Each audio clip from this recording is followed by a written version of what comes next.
এই পৃথিবীর 5 প্রকার মানুষ এমন আছে যাদের ইবাদত নামাজ রোজা আল্লাহর দরবারে কবুল হয় না। নাউজুবিল্লাহ বলেন। নামাজ পড়ে কিন্তু নামাজ কবুল হয় না, রোজা রাখে কিন্তু রোজা কবুল হয় না, হজ করে কিন্তু হজ কবুল হয় না।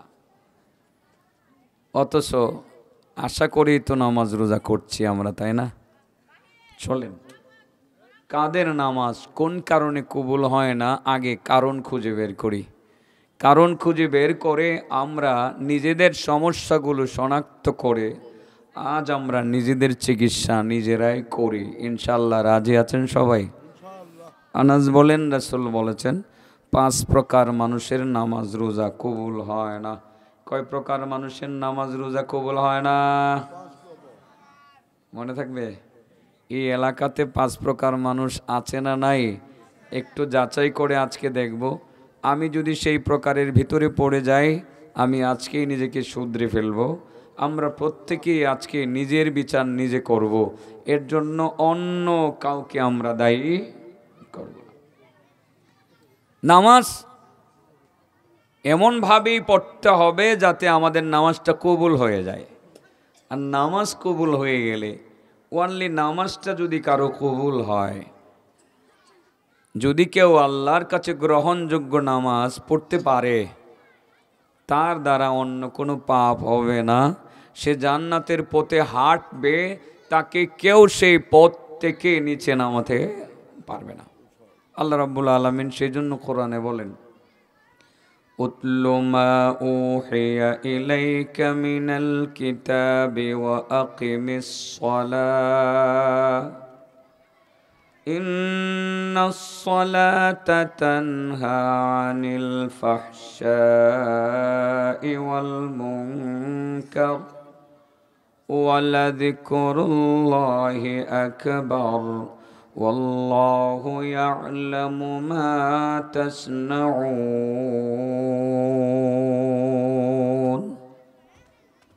আল্লাহ বলেন, নবী তোমার কাছে যে কিতাবের ওহী আমি আল্লাহ পাঠাচ্ছি সেগুলো তুমি পাঠ করো, মানুষকে জানিয়ে দাও, নিজেও মনে করো, অন্যকেও মনে করিয়ে দাও, এবং নামাজ কায়েম করো। কেন নামাজ কায়েম করবা? নামাজ মানুষকে ফাহেসা কাজ আর মন্দ কাজ থেকে বিরত রাখে। তো আপনি তো সেটাই বলবেন যে হুজুর কই নামাজ তো পড়ি, মাঝে মধ্যে তো মিথ্যা কথাও বলে ফেলি। নামাজ তো পড়ি, আমাদের অনেকেই পড়ে, দেখলাম তো নামাজও পড়ে, আবার মসজিদ থেকে বের হয়ে সাথে সাথেই ঘুষের ব্যবসা সুদের বাণিজ্য শুরু করে দেয়। নামাজ তো বহু মহিলারা পড়ে, কিন্তু সেই মহিলা নামাজ পড়ে ঠিকই, কতক্ষণ পরে বেপর্দা হয়ে রাস্তাঘাটে বের হয়ে যায়। হুজুর কই নামাজ তো আমাকে, আমার পরিবারকে, আমার এলাকার মানুষকে মন্দ কাজ থেকে বিরত রাখলো না, রাখতে পারলো না। এর একটাই উত্তর, আপনি নামাজ এমনভাবে পড়েন নাই যেভাবে পড়লে আল্লাহর কাছে সেটা কবুল হবে। নামাজ যদি এমনভাবে আমি আপনি পড়তে পারি যে আল্লাহর দরবারে কবুল হবে, ওই নামাজটা পড়তে পারলে নিশ্চয়ই নামাজ আমাদেরকে ফাহেসা কাজ এবং মন্দ কাজ থেকে বিরত রাখবে। নামাজ কবুল হওয়া লাগবে, তাহলে আমরা বলতে পারি কার নামাজটা কবুল হয় আর কারটা কবুল হয় না। প্রথমত আমরা বলবো এই পৃথিবীর 5 কিসিমের মানুষের নামাজ কবুল হয় না, ইবাদত কবুল হয় না, রোজা কবুল হয় না, জিকির আজকার কবুল হয় না। কোন সেই 5 প্রকার মানুষ, তাদের নাম আমি একটা একটা করে বলবো। ইনশাআল্লাহ মানসিকভাবে রেডি আছেন তো শোনার জন্য? কিছু বাড়িতে নিয়ে যেতে হবে, ভালো কিছু পজিটিভ পাবেন ইনশাআল্লাহ। আজকে এমন কিছু পাবেন, এমন একটা কিছু পাবেন বলেই দিই অগ্রিম, এমন একটা ছোট্ট নির্দেশনা আজকে আপনাদের জন্য বরাদ্দ আছে, যদি সেই নির্দেশটা পালন করতে পারেন, হ্যাঁ পারবেন, নিয়ত করলেই পারবেন।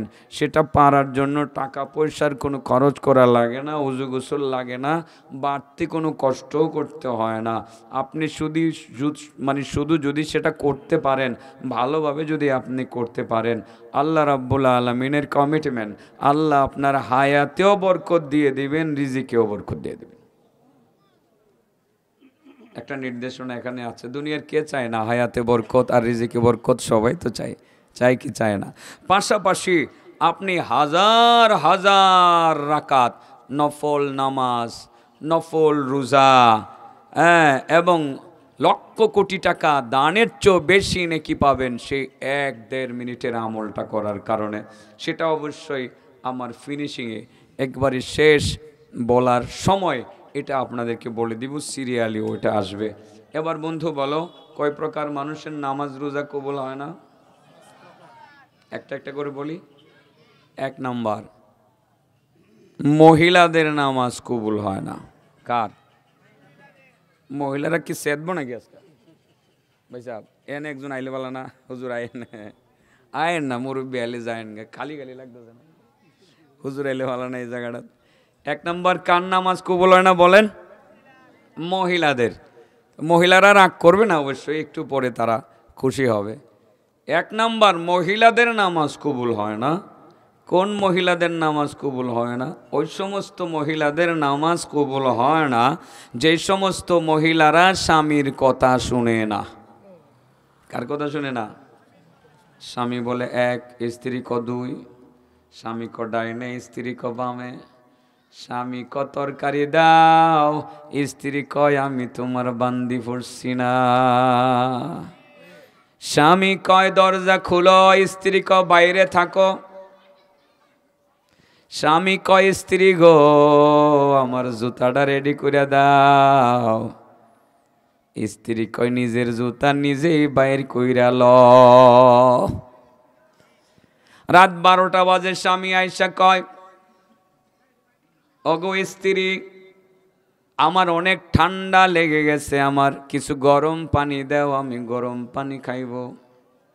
স্ত্রী কয় সারা রাত বাইরে ছিলা, ঘরে আইসা আমারে হুকুম দাও, পারলে গরম পানি কইরা খাও, নাইলে কম্বলের নিচে গিয়ে ঘুমাইয়া থাকো। এমন স্ত্রী আছে না নাই? 1 নাম্বার মহিলাদের নামাজ কবুল হয় না যে সমস্ত মহিলারা স্বামীর কথা মানে না। স্বামীর অবাধ্য স্ত্রী নামাজ পড়বে, 5 ওয়াক্ত রোজা রাখবে, 1 মাস নফল রোজাও রাখবে, তাহাজ্জুদও পড়বে, কোরআন তেলাওয়াত করবে, জিকির আজকার করবে, সব করবে, কিন্তু স্বামীর যত্ন করবে না, স্বামীর কথা মানবে না। নামাজ রোজা একটাও আল্লাহর দরবারে কবুল হবে না। আইয়ুমা ইমরাআতিন মাতাত وزوجها عنها غير راد دخلت النار। যে সমস্ত মহিলাদের মৃত্যুর সময় তার স্বামী তার প্রতি অসন্তুষ্ট থাকে, ওই সমস্ত মহিলারা নামাজ রোজা করে মরার পরেও সেই জাহান্নামে যাবে। নাউজুবিল্লাহ কইতেন না? 1 নাম্বার কার নামাজ রোজা কবুল হয় না? পুরুষ না মহিলা?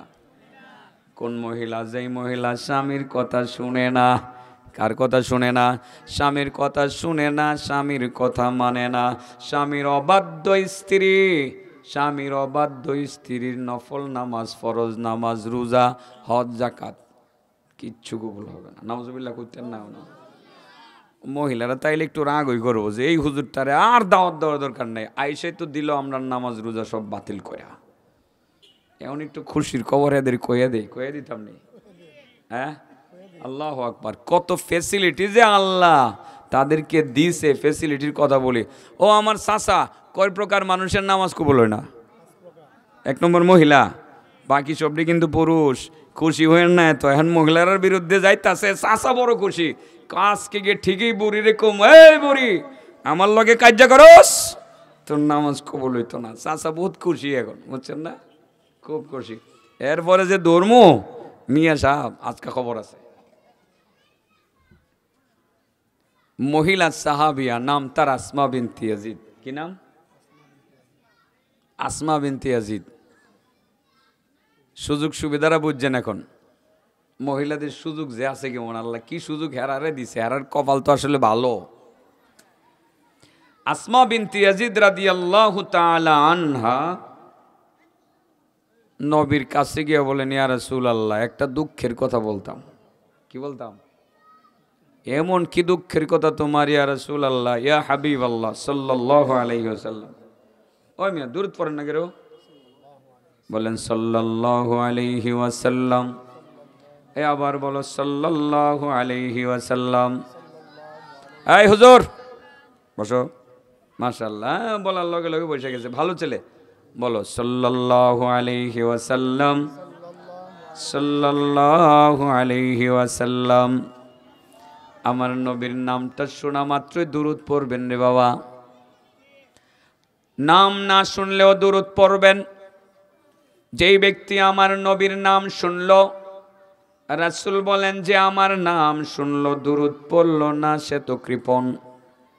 টাকা আছে, পয়সা আছে, খায় না, খাওয়ায় না।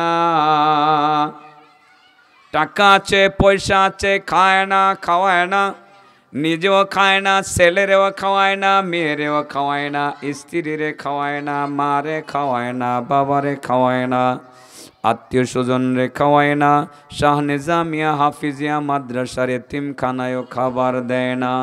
টাকা আছে, পয়সা আছে, খায় না, খাওয়ায় না, সে যেমন কৃপণ।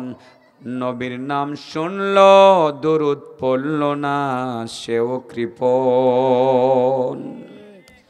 টাকা আছে, পয়সা আছে, খায় না, খাওয়ায় না, ওই ব্যক্তি যেমন কৃপণ। আমার নবীর নাম শুনে দরুদ পড়ল না, সেও কৃপণ। টাকা পয়সা আছে, খায় না, খাওয়ায় না, ওই কৃপণ যেমন দুজুখে যাবে। আমার নবীর নাম শুনলো দরুদ পড়ল না, ওই কৃপণটাও সে দুজুখে যাবে। বুঝাইতে পারছি কথাগুলো? দরুদ পড়বনি? আমার কাছে এটা কেমন লাগে জানেন? আমার কাছে লাগে যে নবীর নাম শুনে দরুদ পড়ল না, একটা নিমুখ খারাপ। কি মনে হইলো? কেমনে যে নিমুখ খারাপ একটু বুঝাই কইতাম, কইলাই তাহলে এটা কইবার আগে এটা মনে আসেনি। এক আসমা বিনতি ইয়াজিদ নামে এক মহিলা, মহিলার নামাজ কবুল হইতো না। মহিলা একজন নবীর কাছে গিয়া কয়, ইয়া রাসূলুল্লাহ, আমি দুঃখের কথা বলার জন্য আসছি, এই কথাটা মনে থাকলে নিমুখ খারামের কথাটা কমো। এটা মন থাকবো নি? এটা আমারে মনে করাই দিবানি? আবার এটাও মন থাকবো নি কয় প্রকার মানুষের নামাজ কবুল হয় না। দৌড়ছি, বহুত মানুষের ধর্ম সারাসারি নাই। এর মধ্যে হুজুর আরও আজকে দরাদরি আছে। 4 নম্বর মধ্যে হুজুর আছে, এটা আছে, হুজুররা আছে, ঠিক মতো দৌড়ছি। সময় মনে হয় আজকে আমার ভালো সময় পাবো। এবার টাইম হওয়ার আরও 5 মিনিট আগে দিয়ে লাইছে।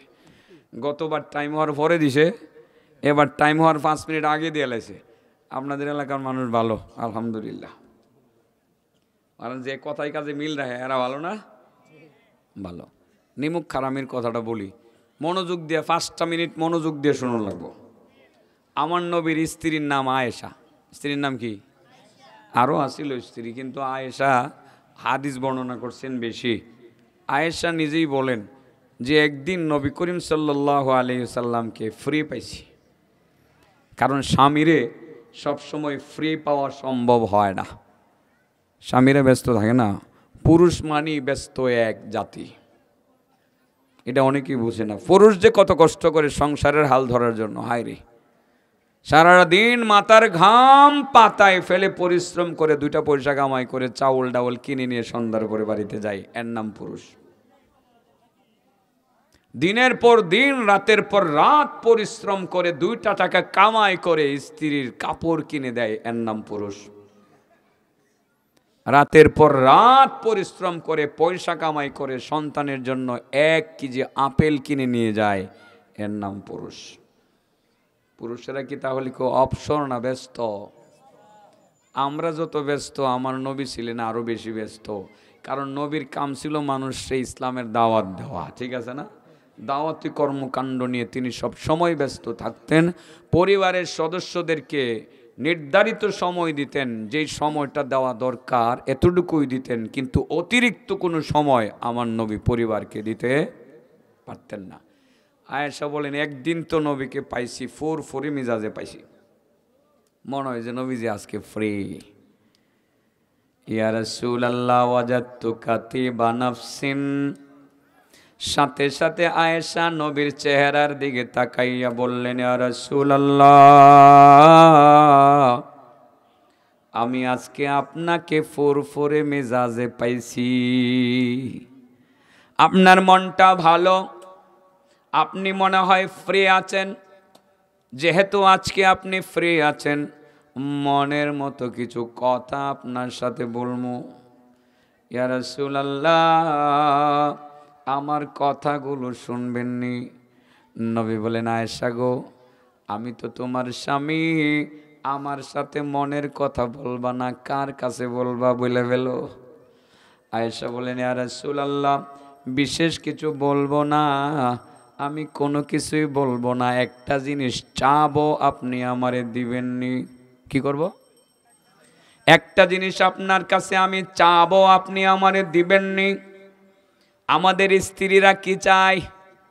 স্বামীর কাছে বলে, স্বামী গো, অনেক দিন পরে আপনারে পাইছি, 6 বছর পরে বিদেশ থেকে আসছেন, চলেন কিশোরগঞ্জ শহরে যাবো, জামা কিনমু, কাপড় কিনমু, স্বর্ণ কিনমু, রূপা কিনমু, এক জোড়া জুতা কিনমু, ভ্যানিটি ব্যাগ কিনমু, 2-3 লাখ টাকার মার্কেটিং করমু। আমাদের স্ত্রীরা তো আমাদের কাছে স্বর্ণ, রূপা, হীরা, মণি, মুক্তা, জুতা, ব্যাগ, ভ্যানিটি ব্যাগ এগুলোই চাই। চাওয়াটা কি অপরাধ? এই স্ত্রী জামার কাছে চাইতো না, এদিকে আরেকজনের কাছে চাইবো? তোমার তৌফিক থাকলে কিনা গালি দিয়া লাইবা, স্ত্রী তো শখের জিনিস, ঠিক আছে না? দেওয়ান লাগতো না? চাচারা সারা জীবন হয়ে দিছে, এখন তোমরা যারা বিয়ে শাদী করছো, তোমার যতটুক তৌফিক আছে তোমার স্ত্রীরে দিবা। 1 টাকা যদি তুমি স্ত্রীর পিছনে খরচ করো বন্ধু, তুমি 1000 টাকা দান করার নেকি পাইবা।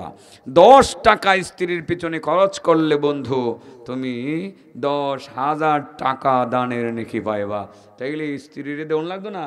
হাত্তা লোকমা ফি ফাই ইমরাতিক ফাহিয়া আইজান সাদাকা, এমনকি 1 লোকমা খাবার যে তোমার স্ত্রীরে তুমি খাওয়াইলা, এতেও তুমি দানের সওয়াব পায়ে গেলা। এজন্য স্ত্রীরে মাহরুম করতে নাই। মাহফিলে আইসা অনেক সময় দেখি অনেকে কিনা ওই যে পেঁয়াজও কিনা খায়, বুট বাদাম কিনা খায়। ভালো, তুমি কিনা খাইছো, 10 টাকার বাদাম কিনছো, 8-10 টাকার বাদাম পকেটে লইয়া বাসায় যাও না, গিয়া তোমার স্ত্রীরে বলো না, ওই কমলা আমি খাইছি তোমার লাগে লইয়েছি। খুশি তো হইল স্ত্রী, খুশি তো হয়েছে, ঝগড়াঝাটি আর জিন্দিগিতেও থাকতো না, মহব্বত বাড়বো। আর দ্বিতীয়ত মাত্র 10 টাকা খরচ কইরা 10,000 টাকা দানের সোয়াব আমল নামায় থুইয়া এরপরে এনে করে গেছেন। সুবহানাল্লাহ কইতেন না? এই জন্য স্ত্রীদেরকে কিছু খাওয়ান দেওয়া তো অপরাধ না। চাচা কিছু লয়ে যায়েন মিয়া, যাই খান কিছু আমার চাষির লাগে নিয়েন, এই জায়গাতে কিপটামি করেন না মিয়া, শর্মাইতা কয়। হযরতে আয়েশা সিদ্দিকা বলেন, ইয়া রাসূলুল্লাহ, একটা জিনিস চাবো, আপনি আমারে দিবেননি। জানি না নবীর অন্তরে কি ঢুকছিল, আয়েশা কিনা জানি চাই। নবী বলছিলেন, আয়েশা গো, কি চাইবা তুমি আমার কাছে চেয়ে ফেলো, যদি আমার তৌফিক থাকে, আল্লাহ যদি আমারে তৌফিক দেয়, আমি তোমার চাহিদা ইনশাআল্লাহ পূরণ করব। আয়েশা বলছিলেন, ইয়া রাসূলুল্লাহ, ইয়া হাবিবাল্লাহ, আমি টাকা চাই না, পয়সা চাই না, হীরা মণি মুক্তা চাই না, আমি ভ্যানিটি ব্যাগ চাই না, জুতা চাই না, জামা চাই না, কাপড় চাই না, কোনো কিছু চাই না। উদুল্লাহ লি, আমি শুধু আপনার কাছে দোয়া চাই। আপনি ফ্রি আছেন, একটু মন খুলে আমার জন্য দোয়াটা কইরা দেন। আয়েশা স্বামীর কাছে কি চাইছে? বুদ্ধিমতী মহিলা আয়েশা বুঝছে এটাই তো আমার বেশি দরকার। আয়েশা দোয়া চাইছে স্বামীর কাছে, কি চাইছে? আর আমাদের হেরা দোয়া স্বামীর কাছে চায় না, ফ্যাক্টরি দুয়ার ফ্যাক্টরি ঘরের ভিতরে থুইয়া বাবার দরবারে গিয়া দোয়া চায়। এখানে যায় সেখানে যায়, জানে না ঘরের ভিতরে দুয়ার একটা ফ্যাক্টরি তার জন্য আছে। অগণারীরা, সারা দুনিয়ার সমস্ত মানুষের দোয়া যদি একদিকে যায়, স্বামীর দুয়ার একদিকে যাবে। সারা দুনিয়ার পীর আউলিয়া গাউস কুতুবের দুয়ার চেয়ে স্বামীর দোয়া তোমার জন্য বেশি কার্যকরী। তোমার স্বামী যদি তোমার প্রতি খুশি হইয়া আল্লাহর দরবারে দোয়াটা করে ফেলতে পারে, সেই দোয়াটা আল্লাহর দরবারে ডাইরেক্ট কবুল হইয়া যাইবে। দোয়ার ফ্যাক্টরি কোন জায়গায়? মা বোনেরা শুনতেছে? ও আজকের থেকে স্বামীর কাছে দোয়া চাইবেন গো মা চাচিরা, আপনার স্বামীর দোয়ার পাওয়ার অনেক বেশি। এই জন্য হযরত আয়েশা সিদ্দিকা আমার নবীকে বললেন, ইয়া রাসূলুল্লাহ উদউল্লাহ লি, নবী গো আমি টাকা পয়সা চাই না, আমি শুধু আপনার কাছে দোয়া চাই, আমার জন্য একটু দোয়া কইরা দেন।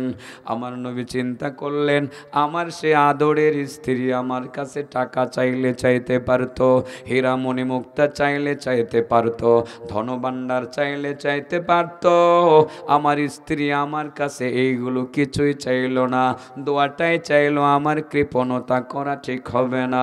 নবী হাত দুইটা আকাশ পানি উঠাইয়া দিলেন, আকাশ পানি উঠাইয়া ডাইরেক্ট স্ত্রীর জন্য দোয়া শুরু করে দিলেন। আল্লাহুম্মা গফির লি আয়েশা মা তাকদ্দামা মিন যামবিহা ওয়া মা তাআখার ওয়া মা আসরাত ওয়া মা আ'লানাত। আল্লাহ, আমার স্ত্রী আয়েশার গুনাহগুলো তুমি মাফ করে দাও, পিছনের গুনাহগুলো মাফ করে দাও, সামনের গুনাহগুলো মাফ করে দাও, প্রকাশ্যে যেসব গুনাহ করেছে সেইগুলো মাফ করে দাও, গোপনে যেসব গুনাহ করেছে সেইগুলো মাফ করে দাও। আমার নবী হাত দুইটা উঠাইয়া আয়েশার জন্য মন খুলে দোয়া করতে শুরু করলেন। আর আয়েশা পিছন থেকে হাতটা উঠাইলেন, হাতটা উঠাইয়া তিনি খিলখিল খিলখিল করে হাসতে শুরু করলেন। হাসতে হাসতে তার কপালটা গিয়া তার রানের সাথে লাগিয়া গেল। কেমন যেন ছোট্ট শিশু বাচ্চারে কুতকুতানি দিলে যেমন হাসতে হাসতে গুল হয়ে যায়, হযরতে আয়েশা নবীর মুনাজাত শুনে হাসতে হাসতে গুল হইয়া গেলেন। আমার নবী আবার পিছনের দিকে তাকাইয়া আয়েশাকে লক্ষ্য করে বলছিলেন, আয়াসুররুকি দুআই ইয়া আয়েশা, ও আয়েশা তুমি কি করো? আমি যে তোমার জন্য দোয়া করি তুমি দি হাসো, তুমি কি আমার দোয়া শুনে খুব বেশি খুশি হইলা নাকি? আয়েশা বলেন, ইয়া রাসূলুল্লাহ খুশি হইছি মানে আমি যার পর নাই খুশি হয়েছি, অনেক আনন্দিত হয়েছি, খুশি হয়েছি। কেন এত খুশি হইলা? ইয়া রাসূলুল্লাহ আমি কেন খুশি হব না? আপনি যে দোয়া করতেছেন, আপনি তো নবী, আপনি শুধু নবী না, আপনি তো ইমামুল আম্বিয়া, আপনি নবীদের ইমাম, সাইয়্যিদুল আম্বিয়া, আপনি আশরাফুল আম্বিয়া, আপনি রাহমাতুল লিল আলামিন, আপনি খাতামুন নবিয়্যিন, আপনি হইলেন হাবিবুল্লাহ, আপনি সর্বকালের সর্বশ্রেষ্ঠ মহামানব, সর্বশ্রেষ্ঠ নবী। এত বড় নবী আবার আমার স্বামী, আপনি এখন আমার জন্য দোয়া করতেছেন, আর আমি কেমন যেন দেখতেছি আমার দোয়া ডাইরেক্ট, আমার জন্য যে দোয়াটা করতেছেন ডাইরেক্ট আল্লাহর দরবারে কবুল হয়ে যাইতেছে। সেই জন্য আমি আনন্দিত হইয়া হাসতে শুরু করলাম, হাসতে হাসতে গুল হইয়া গেলাম। নবী গো সত্যি সত্যি আমি যার পর নাই খুশি হইয়াছি। আমার নবী বলেন, আয়েশা গো মনে কষ্ট নিও না, মনে ব্যথা নিও না। একটা কথা বলি, কিছু কথা সৌন্দর্যের জন্য আমরা সংযোজন করি আর কি, বোঝানোর জন্য। আয়েশা মনে বড় ব্যথা নিও না। মনে আসেনি একটা কথা, নবীর নাম শুনি না দরুদ না পড়লে নিমুখ খারামির মতো লাগে না? এটা বুঝাইবার লাগিয়ে এই জায়গাটা গেছিলাম, নাইলে আমার যাওয়ার দরকার ছিল না আর কি, ঢুকছি আর কি এই জায়গাটা। নবী বলেন, আয়েশা সত্যি সত্যি আজকে তোমার জন্য জীবনের প্রথম আজকে মন খুলে অনেক দোয়া করেছি, এইভাবে করেছি। সাধারণ দোয়া তো সবসময় পরিবারের জন্য করি, কিন্তু এইভাবে আজকে মন খুলে আজকে ফুরফুরে মেজাজে তোমার জন্য আল্লাহর দরবারে দোয়া করলাম। জীবনে এই প্রথম একবার আজকে তোমার জন্য আমি দোয়া করলাম। আয়েশা গো, একটা কথা মনে রাখো, বর্তমান পৃথিবীতে আমার যত উম্মত আছে, আগামী দিনে আমার যত উম্মত কিয়ামত পর্যন্ত, কিশোরগঞ্জ শহর সহ আশেপাশে আমার যত উম্মত আসবে, বর্তমানে আমার যত উম্মত আছে, কিয়ামত পর্যন্ত আমার যত উম্মত এই দুনিয়াতে আসবে, আয়েশা আমার সমস্ত উম্মতের জন্য এই দোয়াটাই আমি করি, তবে একবার করি না, দৈনিক 5 ওয়াক্তের নামাজের পরে আমি 5 বার করি।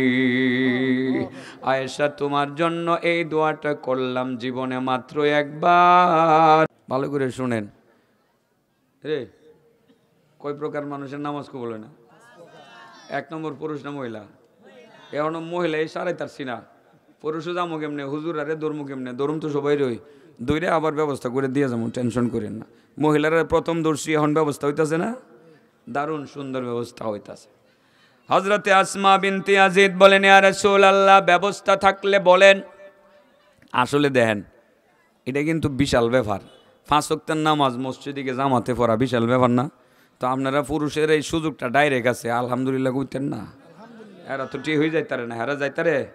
যদি আপনাদের এই মসজিদের মধ্যে মহিলারা এসে দলে দলে ঢুকে, এই যে হুজুরটা প্রথম ফতোয়া লইব, লইয়া লাঠি একটা লইয়া বাইরে এক তোরা আইসত ফেতনা করতে, বাইরেও তাড়াতাড়ি আমার দিব বাইর করে, ঠিক আছে না?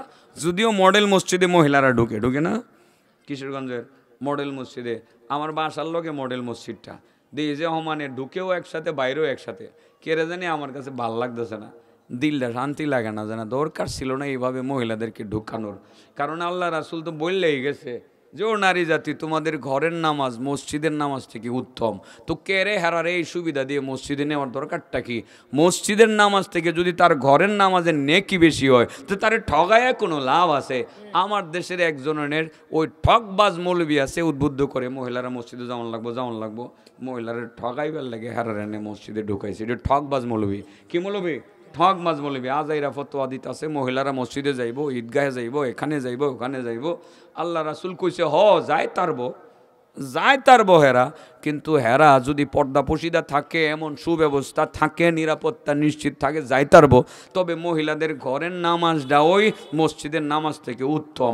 তো হেরা যদি মসজিদে গিয়ে সোয়াব পায় 100 আর বাড়িতে থাইকা যদি সোয়াব পায় 1000, তো কেরে হেরা মসজিদে গিয়ে নামাজটা পড়তো? এই ঠক বাজেরায় মহিলাদেরকে কেড়ে ঠগাইতে চাইতেছে কেউ? কথা মনে রাখেন, হিয়ালে কিন্তু সবসময় মুরগির স্বাধীনতা চায়। হিয়ালে কার স্বাধীনতা চায়? হ্যাঁ, ঠকবাজেরা আমাদের দেশের, এরা মহিলাদের স্বাধীনতা চায়। আইবর না বাইরে আইলে আমরা একসাথে আড্ডা মাড্ডা দিতারমো, আর প্রয়োজন হলে মুরগি দূরে খাইলে তারমো। নাউজুবিল্লাহ কোন মহিলারা রাস্তাত নামাইবার লাগে, এটাও একটা হইতে পারে ষড়যন্ত্রের অংশ। আল্লাহ হেফাজত করুক আমাদের দেশের নারীদেরকে। বাবা, মহিলাদেরকে ঘরে নামাজ পড়তে বলবেন, ঠিক আছে না? ঘরে নামাজ পড়তে বলবেন। তো এটা অনেক নেকির ব্যাপার, ঠিক, এটা পুরুষের জন্য। কিন্তু মহিলারা যে আল্লাহ কি সুযোগটা দিছে, এখন শুনলে এরা আর মসজিদে গিয়ে বেপর্দা অবস্থায় ভিড় করতো না। হ্যাঁ, মক্কা মদিনায় ব্যবস্থা আছে। হ্যাঁ, আপনি মহিলারা কোন দিক দিয়ে ঢুকে মসজিদে হারাম আর মসজিদে নববী সারা, মহিলারা মসজিদগুলোতে ঢুকে থেকে কোন দিকটা ঢুকে আপনি কই পারবেননি, কইতেনও পারতেন না। আন্ডারগ্রাউন্ড দিয়া কিভাবে গাড়ি নিচে পার্কিং করে কোন রাস্তা দিয়া যে হেরা উড়ে, এটা আপনি সুগির লীলায় দেখতেন পারতেন না, কল্পনাও করতে পারতেন না। এইভাবেই হেরা গেড হয়ে। তারপরেও বলবো, যেহেতু ঘরের নামাজ উত্তম, এরারে মসজিদও নিয়ে ঠেলাঠেলি করার কোনো দরকার। আর আমাদের দেশের মসজিদগুলো ছোটো ছোটো। যাই হোক, আসমা বিনতে ইয়াজিদ রাদিয়াল্লাহু তাআলা আনহা আমার নবী রাসূল করিম সাল্লাল্লাহু আলাইহি সাল্লামকে বলছিলেন, ইয়া রাসূলুল্লাহ, পুরুষেরা তো ঠিক 5 ওয়াক্তের নামাজ গিয়ে মসজিদে পড়ে, আমার চাচাও পড়ে, এরা আবার জুমার নামাজও পড়ে, এরা আবার ইচ্ছা করলে হজও করে, এরা ইচ্ছা করলে উমরাও করতে পারে, এরা ইচ্ছা করলে ইচ্ছা করলে অসুস্থ মানুষের সেবা যত্ন করতে যাইতে পারে। মহিলারা তো ইচ্ছা করলেই পারে না। আপনি তো ঠিকই একটা রুগী দেখতে গেলেন, এইখানে রুগীটা দেখতে গিয়া আপনি কি পরিমাণ নেকি যে কামাইছেন, আল্লাহু আকবার। আপনি রওনা দিছেন একা, আপনার পিছনে রওনা দিছে 70,000 ফেরেশতা, সুবহানাল্লাহ বলেন। আপনি একজন মানুষকে যত্ন করলেন মাত্র আধা ঘন্টা, আপনার জন্য দোয়া করে 70,000 ফেরেশতা টানা টানা টানা 12 ঘন্টা সকাল থেকে সন্ধ্যা পর্যন্ত। সুবহানাল্লাহ কইতাছেন? হ্যাঁ, আপনি দেখতে গেলেন একজন, কতক্ষণ দেখলেন? আর আপনার জন্য দোয়া করলো 70,000 ফেরেশতা, কয় ঘন্টা? আপনি একজনরে দেখছেন, আর আমরারে দেখছে কয়জনে? 70,000। আপনি দোয়া করছেন একজনের জন্য, আপনার জন্য দোয়া করছে 70,000 ফেরেশতা। আপনার জন্য একা একা। ফেরেশতাদের দোয়ার পাওয়ার বেশি না আপনার দোয়ার পাওয়ার বেশি? ফেরেশতার দোয়ার পাওয়ার বেশি। আপনি যে রুগী দেখতে গেলেন, আপনি যে দোয়া রুগী দেখতে গেলেন, এর দ্বারা যেই রুগীরে আপনি দেখতে গেলেন তার লাভ বেশি হয়েছে না আপনার লাভ বেশি হয়েছে? তাহলে রুগী দেখতে যাইতেন না গেলে? এটা আমার নবীর সুন্নত। আমার নবী তো ইহুদিরও দেখতে গেছে। কারে দেখতে গেছে? ইহুদির ছেলে অসুস্থ, তারেও দেখতে গেছে। আর আপনার পাশের বাড়ি মুসলমান বিছানার মধ্যে শুয়ে শুয়ে কাতরাইতে আছে, একদিনও আপনার মনে চাইল না তারে দেখার জন্য। ও যে একটু ফিকশন আছে মনে মনে, আপনার মনের থেকে এগুলো ফুচ্ছা থুইয়া তার বাড়ির কাছে গিয়া রুমে ঢুকে বাইরে ছোটোবেলা যা হয়েছেন হয়েছেন, তুই যে অসুস্থ হয়ে গেছিস এখন তো আমার সহ্য হইতেছে না ভাই, তোর কি উপকার করানো লাগবো আমার কাছে কয়, তোরে হসপিটালে লুয়ে যাওয়া লাগবো, তোর ছেলে মেয়েরা পারে না আমি লুয়ে যাবো, তুই আমার কাছে কয়, তোর এই কান দুলিয়া হসপিটালে যাবো। বাবা এই কামটা আপনি করলেন, আধা ঘন্টা একটা রুগীরে আপনি যত্ন করলেন, 70,000 ফেরেশতা আপনার জন্য 12 ঘন্টা দোয়া করতে থাকবো। ফেরেশতার দোয়া কবুল হয় কি হয় না? ডাইরেক্ট না ইনডাইরেক্ট? একটা বুদ্ধি শিখাই দিমুনি চাচা, বুদ্ধি শিখাই দিমু। বুদ্ধিটা দেখেন আমি মরে গেলে সহজে পাইতেন না, আমি বুদ্ধিটা দিয়ে লাই। অনেক সময় মনে চায় না যে একটু দোয়ার আয়োজন করবো, মন চায় না? তো দোয়ার আয়োজন করলে অনেক সময় টেয়া পয়সা ছাড়া কেমনে যায় এতিমখানার মধ্যে দোয়া চাইতাম, বুঝছেন না? টেহা নাই, গরিব মানুষ তো, রিক্সাওয়ালা বেড়ার মনে চাইছে দোয়ার আয়োজন করতে হয়, এতিমখানার মধ্যে গিয়ে যে হুজুরের কাছে দোয়াটা চাইবো, দোয়া চাইলে তো হুজুরে দোয়া করবো অবশ্যই, হুজুরে না করতো না, কিন্তু নিজেই শরমাইতেছে যামু কেমনে। এতিমরার জন্য যদি 10 কেজি জিলাপিও লয়ে যেতাম পারতাম, তবু তো মন্ডারে বুঝ দিতাম, শরমে যায় না। চাচা আপনার যদি এই ব্যবস্থা না থাকে, আপনি 70,000 ফেরেশতা দিয়া আসমানে দোয়ার ব্যবস্থা করে দিবেন। কয় হাজার ফেরেশতা দিয়ে দোয়ার ব্যবস্থা করবেন? আপনাদের জামিয়ামদা দিয়েতে 70,000 ছাত্র আছে, দোয়া করতে আপনার লেগে। তো আসমানে 70,000 ফেরেশতা আপনার জন্য দোয়া শুরু করব। কি করলে জানেননি? বুদ্ধি করে আপনি খবর নেবেন বাড়ির আশেপাশে অসুস্থ কেডা। জামিয়ামদা দিয়েতে দোয়ার আয়োজন করলে 20,000 টাকা খরচ করে ছাত্ররা দিয়ে দোয়া করলেন, এরা আধা ঘন্টা দোয়া করে পরে খুব আমি, ঠিক আছে না? তো আর ফেরেশতারা যে আপনার লাগে দোয়া শুরু করব, 70,000 ফেরেশতা। সহালে যদি একটা রুগী আপনি দেখতে যান, 70,000 ফেরেশতা আপনার জন্য দোয়া করব টানা 12 ঘন্টা, সুবহানাল্লাহ। এরপরে যদি আবার বুদ্ধি আরেকটা দিয়ে দেয়, যদি মনে করেন মানে আপনি নাক ডেকে ঘুমাইবেন আর সারা রাত 70,000 ফেরেশতা আপনার জন্য দোয়া করব, তাহলে আরেকটা কাম করবেন, মাগরিবের নামাজ দিয়ে বইরা বাড়িতে যাওয়ার সময় পাশের বাড়ি যে আব্দুল করিম অসুস্থ, হ্যাঁ রে একটু দেখা এক কেজি আপেল লিয়ে গিয়া, ভাই আপেলটা খাইস ভাই, তুই সমস্যা হইলে আমারে ফোন দিস, আপেলটা তারে দিয়া যাবেন গা বাড়িতে, এশার নামাজ পইরা মসজিদে পইরা গিয়ে জামাতে পইরা বাড়িতে গিয়ে ঘুমাইবেন। আপনি তো ঘুমাইতেছেন, আপনার জন্য দোয়া চলছে আসমানে, একজন দুইজনে না 70,000 ফেরেশতা দোয়া করতেছে। এন কি আমি তি পাঠান লাগবো নাকি? হাদিয়া লাগবো? ফেরেশতার দোয়া কবুল হবে কি হবে না? ডাইরেক্ট না ইনডাইরেক্ট? মিয়া বুদ্ধি কয়ে থেকে গেছি, মনে রাখেন আজকের থেকে কমপক্ষে সকালে একটা রুগী দেখবেন, বিকালে সন্ধ্যার পরে একটা রুগী দেখবেন, 24 ঘন্টা 70,000 ফেরেশতা আপনার জন্য দোয়া করতে থাকে। কি বানায় বানায় কাহিনী কইতাছি না হাদিস কইতাছি? হাদিস না, একেবারে হাদিস। তো আসমা বিনতে ইয়াজিদ কইতে কই গেলাম গো, ও আজ দিয়ে আমার খালি আজকে বাড়তেছে ঘটনা কি? হুজুর হুজুর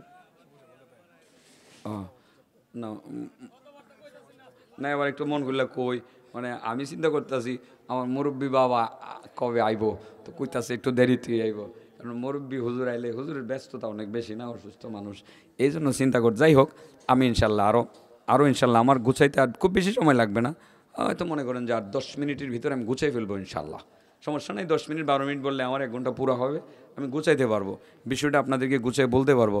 কয় প্রকার মানুষের নামাজ কবুল হয় না?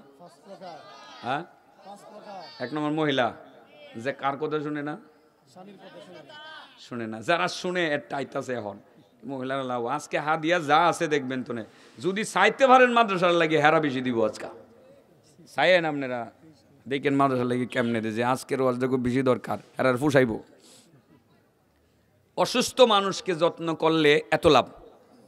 আরেকটা বুদ্ধি শিখাই দিই চাচা, অসুস্থ মানুষের জন্য দেখতে যাইবেন, আই পড়তেন না দেখা আধা ঘন্টা মাথার মধ্যে মরাইলেন, একটু সান্ত্বনা দিলেন, একটা কমলা চিরা খাওয়াই দিলেন, আসার সময় হাতটা মিলাইতেন না, হাত মিলানোর সময় ফামুরহু বিদ্দুআ, রাসূল বলেছেন তাকে তুমি দোয়া করার অনুরোধ কইরা আইসো, যে ভাই আপনি যে অসুস্থ রোগী মানুষ, আমার জন্য একটু দোয়া করে দেন। এটা করবেন। রাসূল বলেন এটা বুদ্ধি। এটা কি? এটা তো কেন অসুস্থ মানুষের কাছে দোয়া চাইতে হবে কেন? আল্লাহ রাসূল ব্যাখ্যা দিয়েছেন, ফা ইন্না দুআআহু কাদুআইল মালাইকা, তার দোয়াটা হলো ফেরেশতাদের দোয়ার মতো।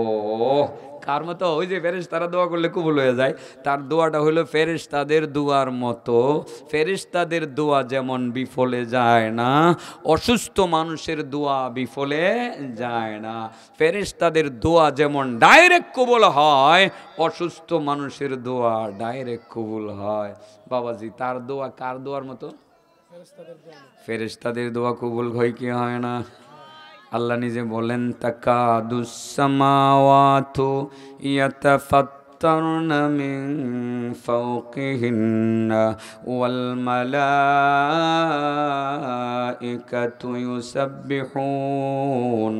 ইউসাব্বিহুনা বিহামদি রাব্বিহিম ওয়া ইস্তাগফিরুনা লিমান ফিল আরদি আলা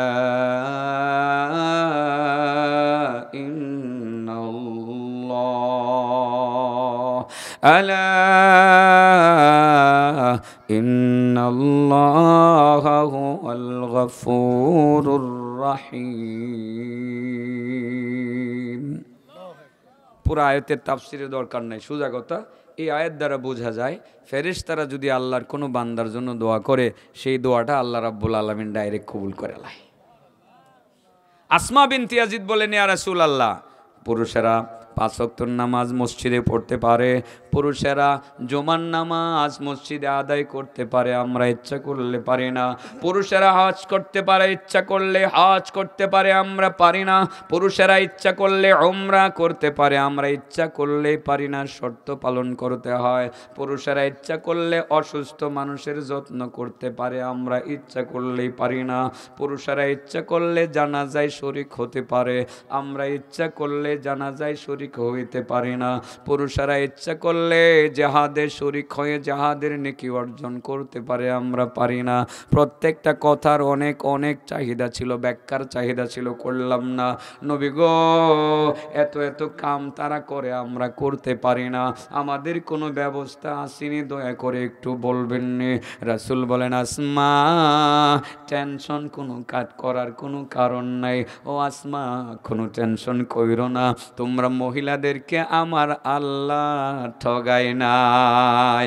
ও আসমা, একটা কথা মনে রাখবা, তোমাদের মহিলারা ওই 60টি কাম যদি নাও করতে পারে, একটা কাম যদি নিয়মিত করতে পারে, পুরুষেরা 60টা কাম করে যেই পরিমাণ নেকি কামাই করবে, এই বড় বড় 60টা কাম করে পুরুষেরা যেই পরিমাণ নেকি কামাই করবে, মহিলারা যদি একটি কাম করতে পারে, ফরজ ওয়াজিবগুলো ঠিক রাখিয়া, বাড়িতে থাকিয়াও, ঘরের ভিতরে বসিয়া থাকিয়াও, মহিলারা পুরুষের এই 60টি আমলের সম পরিমাণ নেকি কামাই করতে পারবে। আসমা বলেন, ইয়া রাসূলুল্লাহ, সেটা আমার আবার কোনটা? রাসূল বলছিলেন, আসমা, এবার বলে দেই কথাটা, তুমি ভালোভাবে মনোযোগ সহকারে শুনবা এবং আমলে নিবা।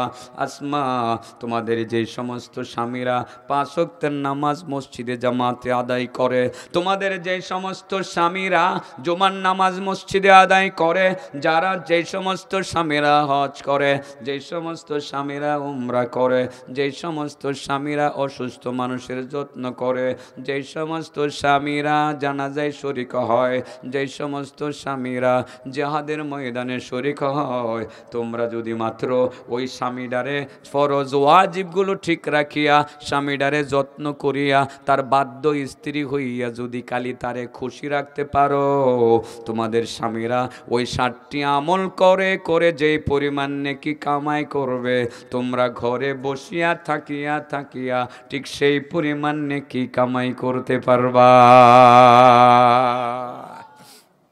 মহিলাদের ব্যবস্থা হয়েছে নি? মা বোনেরা আজ থেকে স্বামীরে কষ্ট দিয়ে না, স্বামীরা মসজিদ থেকে আইসে সুন্দরভাবে খাওয়ানটা রেডি করে দিয়ে দিয়ে। মহিলাদের এই তো সুন্দর সুযোগ আমার নবী দিছে, এর চেয়ে বেশি সুযোগ কি?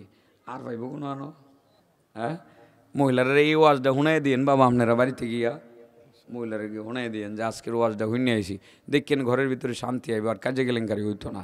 হ্যাঁ যেই মহিলা কাজে কেলেঙ্কারি করবো এর তো নামাজ রোজা কবুল হইতোই না।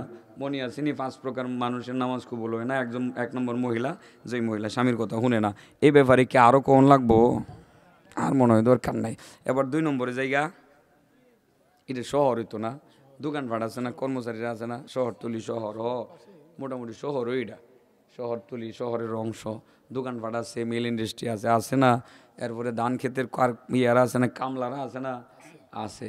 2 নম্বর হলো কামলা, শ্রমিক, কর্মচারী, গুলাম, এদের নামাজ কবুল হয় না। এটা কোনটা? যে মালিকের কাজে ফাঁকি দেয়। মালিকের কাজে কি দেয়? আসেন এরকম ফাঁকি যে দেয়। মালিক দোকানে দিয়ে গেছে, মালিক যে মাত্র বাইরে হচ্ছে, মালিক কইছে রে আমি একটু কিছুক্ষণ শহর থেকে আই, 2 ঘন্টা লাগবো। হ্যাঁ 2 ঘন্টা ফাঁকি দেওয়া শুরু করছে। কি হচ্ছে জানেননি? হ্যাঁ না দোকানের ক্যাশের থেকে ভিতরে গিয়া ভিতরে একটা রুমের মধ্যে গিয়ে কি দেখে, এই যে কাস্টমার আয় ফেরত যায় কারণ ক্যাশে কোনো লোক নাই। এটা মালিকের কাজে ফাঁকি দেওয়া হয়েছে নি? ফাঁকি দেওয়া হয়েছে। এরপরে ধান লাগাইতো গেছে, মালিককে 5 জন মুনি লইছে। মুনি করেনি আপনারা?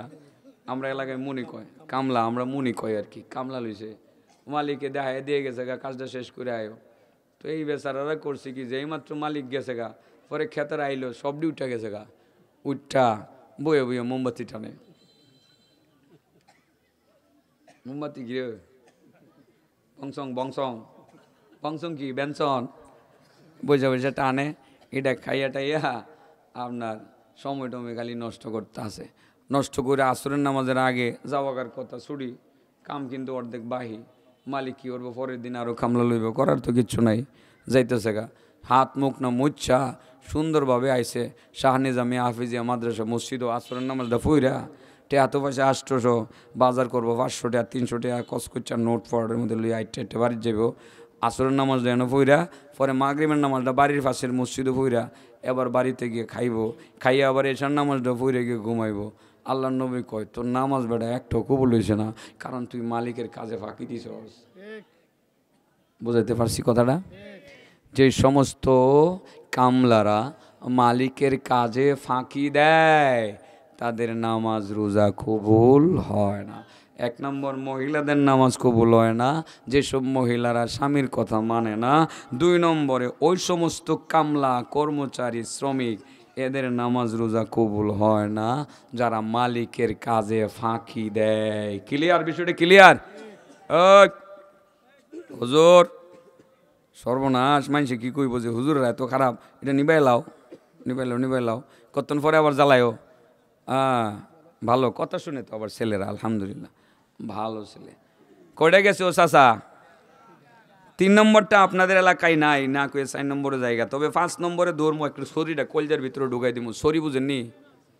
একেবারে ঢুকাইয়া দিয়ে কাইটটা যত ফুজ আছে সব বাইর করে অপারেশন করে অ্যান্টিবায়োটিক দিয়ে পরে মালিশ লাগাই দিব ইনশাল্লাহ।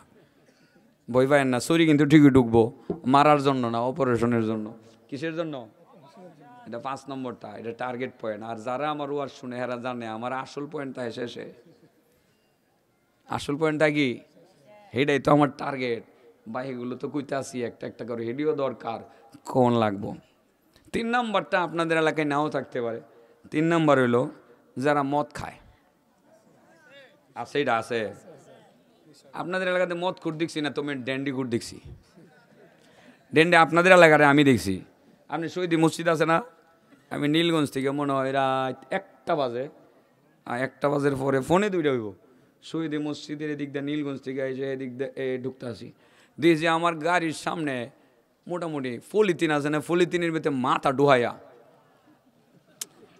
আমি আসলে বুঝি না এটা কি। পরে আমার গাড়ির মধ্যে গাড়ির লাইটটা না দেখে আওয়াজ জানা শুনে না, হ্যাঁ মনে করছি বুঝি পুলিশ টুলিশ দিছে একটা দৌড়। পরে আমি ড্রাইভারের জিগে কিরে এটা দৌড় দিল রে, কৌজুরে আমরারে পুলিশ মনে করছে। কি মনে করছে? পুলিশ মনে করে দৌড় দিছে। তো এটা কি করে, পলিথিনের ভিতরে যে মাথা ঢুকাই দিছে, পলিথিনের ভিতরে মাথা ঢুকায় ডেন্ডি গাইতেছে।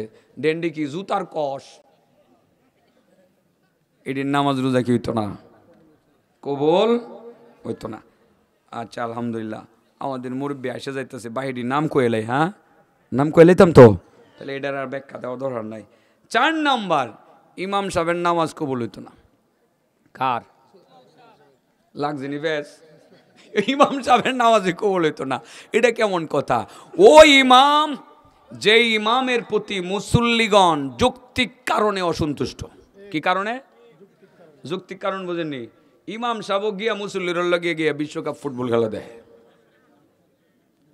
ইমাম সাহেব মুসল্লিদের সাথে গিয়ে বিশ্বকাপ ফুটবল খেলা দেখে, 2-4 মুসল্লি মানলেও হক্কানি মুসল্লি যেটি আসল মুসল্লি, এরা কিরা মানবো জিন্দিগিতে? এরা যৌক্তিক কারণে অসন্তুষ্ট হইতো না? যৌক্তিক কারণে অসন্তুষ্ট। আর ইমাম সাহেব সিগারেট টানে। হুজুর 2 মিনিট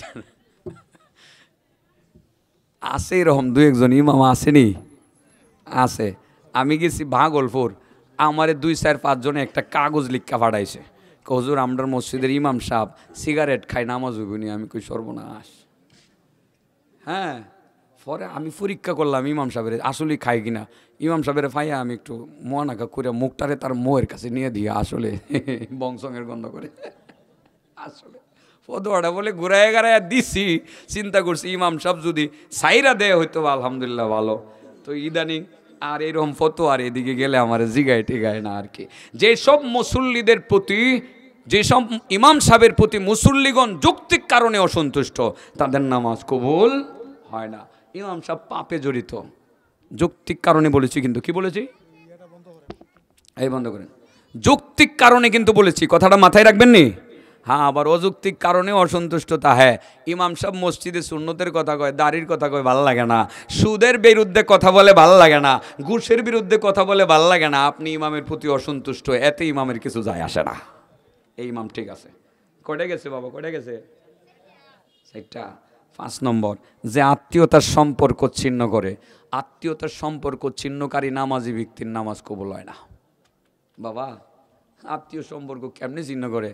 আপনার বাড়িতে আপনার বুন্ডে আইসে, আয়কো ভাইয়া 10 কোটি টাকার মালিক তুমি, এখন বাবার সম্পদ সব তুমি পাইছো, আমি তো ভাই 2.5 কোটি টাকার সম্পদ তো পাইলাম বলে তোমার কাছে। ভাই তুমি তো এটা দিলাওই না, দেওয়ার দরকার নাই ভাই, সারা জীবন আমারে অনেক আদর যত্ন করছো ভাই, আমারে 1,10,000 টাকা দিয়ে দাও, তোমার বাইকনাটার একটু সৌদি আরব পাঠাইতাম। ওইটা বলার লগে লগে ওই যে এই লোকটা যে আরেকটা লোকের আনছে, মহিলা একজন আইসে না বাড়িত, লাগো কেউ তোমার বোনে কি কয়, আজকে দিয়ে জিভ বালাম্ব হয়ে গেছে, এতদিন করছি আর করতাম না, আর এবার জায়গা নাই। জামাই বউ 2 জন মিল্লা দিছে এই বোনের বাইর থেকে বাইর কইরা। বোন কান্দে আর যায়, রে আজকে যদি বাবা থাকতো তাইলে কি এইভাবে বাবার বিটা থেকে আমার বঞ্চিত করতে পারতো? বোনের সাথে সম্পর্ক ছিন্ন করে ফেললা, সম্পত্তি থেকে বঞ্চিত করতে গিয়ে তুমি এই কাজটা করলা। বন্ধু, 1000 কোটি টাকার মালিক হয়ে মসজিদ মাদ্রাসা বহু বানাইতে পারবা, নামাজ রোজা করতে পারবা, প্রতিবার হজ করতে পারবা, মনে রাখবা তোমার ইবাদত আল্লাহর দরবারে কবুল হবে না। এবার বলেন, কয় প্রকার মানুষের নামাজ রোজা কবুল হয় না? মহিলাদের নামাজ কবুল হয় না। কোন মহিলা? যে সমস্ত মহিলারা স্বামীর কথা শুনে না। 2 নম্বরে যে সমস্ত কামলা মালিকের কাজে ফাঁকি দেয়। 3 নম্বরে যারা মদ পান করে। 4 নম্বর, ওই সমস্ত ইমামের নামাজ কবুল হবে না যাদের প্রতি মুসল্লিগণ যৌক্তিক কারণে অসন্তুষ্ট। 5 নম্বরে আত্মীয়তার সম্পর্ক ছিন্নকারী ব্যক্তির নামাজ রোজা কবুল হবে না। যারা আত্মীয়দের সাথে সম্পর্ক ছিন্ন না করে রক্ষা করে চলে, আল্লাহ রাসূল সাল্লাল্লাহু আলাইহি সাল্লাম বলেন, আল্লাহ তার হায়াতেও বরকত দিয়ে দেন, আল্লাহ তার রিজিকেও বরকত দিয়ে দেন। ইনশাআল্লাহ আত্মীয়দের সাথে সম্পর্ক রক্ষা করে চলবো তো? আল্লাহ তৌফিক দান করুন। ওয়া আখিরু দাওয়ানা আলহামদুলিল্লাহি রাব্বিল আলামিন।